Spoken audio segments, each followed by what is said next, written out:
Hey, I'm Johnny Palmer. You might know me from videos such as 101 things to use if you can't find a piece of fuse wire and what to do to make sure burglars never come back twice. In this video, I'm going to talk about unblocking drains.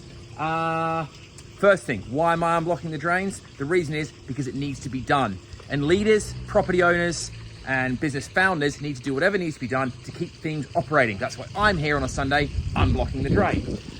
Also, I'm quite good at it. I'm going to share with you in this video how to do what I've just done.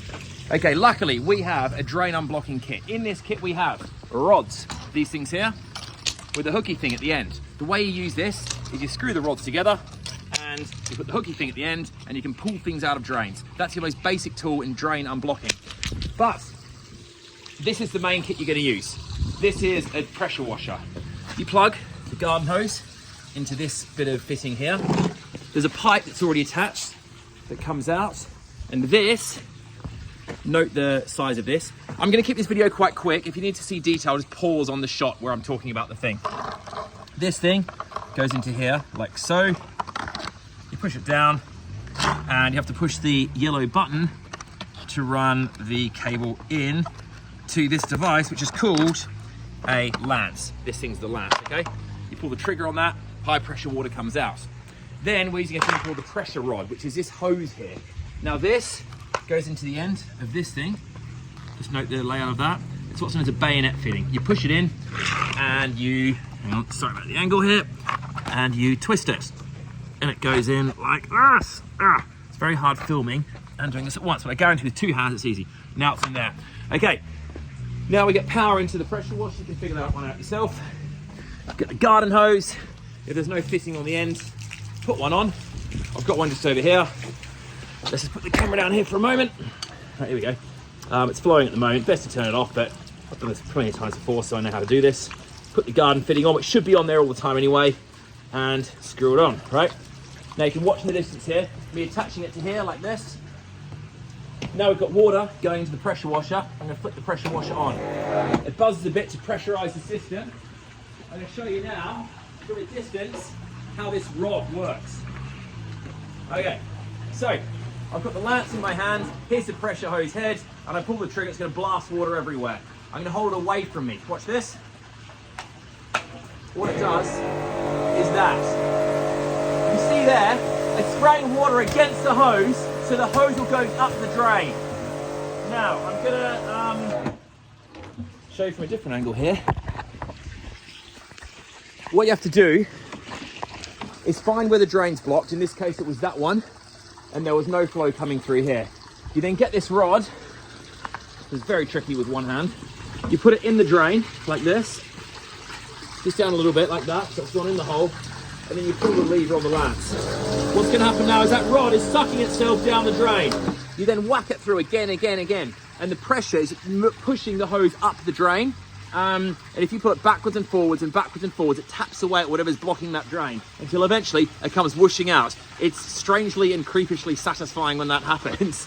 If that doesn't happen, what you might have to do is go upstream, which I did today, take the cover off, and in the case of this, I didn't really want to touch it unless I had to.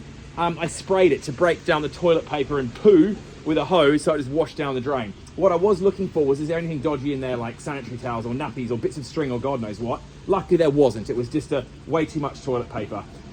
If that hadn't moved, I would have got some really long drain gloves. They're normally red or green, very thick rubber, and they are safe to handle things. Now, safety with all this stuff. Whatever you're clearing, you don't want it in your mouth, obviously, so always keep your distance. If you do get anything on your skin or your hands, just wash it off. It's actually probably no worse than swimming in an average English river. So just keep your hands clean, and when you are working, you get wet hands, don't be like touching your face or anything. I've done this many times and I've never once been sick from this. I've been much sicker from eating food in India though. I think that's it really. Oh yeah, and when you've got the drain gear out, it's all rigged up anyway, you might as well jet the drains around. So I've also jetted upstream here, I've jetted into the kitchen there, and I've even jetted into the building here. Now, how do you know when it definitely works? What you need is flow. So what I've done is turned all the taps on in the bathrooms and the kitchen and left them flowing. And I've kept them flowing while I jetted. And then what I was looking for is to make sure the water coming out was completely clear. That's a very good indicator you've got whatever's out of there. Now, reason that matters is because when a drain blocks here, what's going to happen is it's not going to flow upstream. So things that go down a sink or go down a toilet could just sit there. So although you might have unblocked this, you need to jet out the rest because you might have some big lumps of toilet paper or bits of potato or God knows what upstream. So jet the whole lot out, and what you're looking for is clean water flowing like this, and you can see it flowing through. Now also, because I'm here, and while I'm at it, might as well explain how our little sewage pumping station works. I invested big in the drain system in this property, including our own pumping station here. The way this works is a thing called a tilt switch. That red thing there, when that floats to the top, the pump kicks in, and what you'll see is the water level of this tank is going to drop real fast. So the way this pumping station works is it accumulates waste until this tilt switch floats up, and then it pumps a whole lot out in one go. What I'm doing now, again, because I'm all tooled up, I'm already a bit mucky, I just want to rinse this sump out, so any stuff that might be, we can get it pretty clear and make this water as clear as I can make it. So it's, as well as unblocking the drain, it's also a bit of a drain servicing job.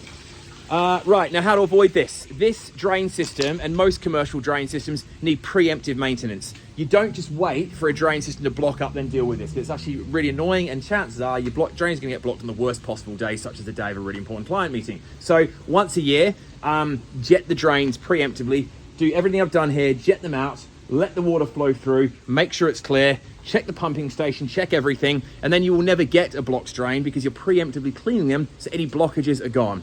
Unless someone goes and puts something like a sanitary towel, string, or a nappy or something equally as awful down the drains. I think that's it. That's pretty much what I know about drains. I won't talk about P-coat systems in this one. They're more advanced and they're also much more dangerous. The only real hazard here is getting sewage in your mouth, which just don't. And if you do, spit it out, rinse your mouth, wash yourself off fast. There you go. Best YouTube video ever. Thanks for watching.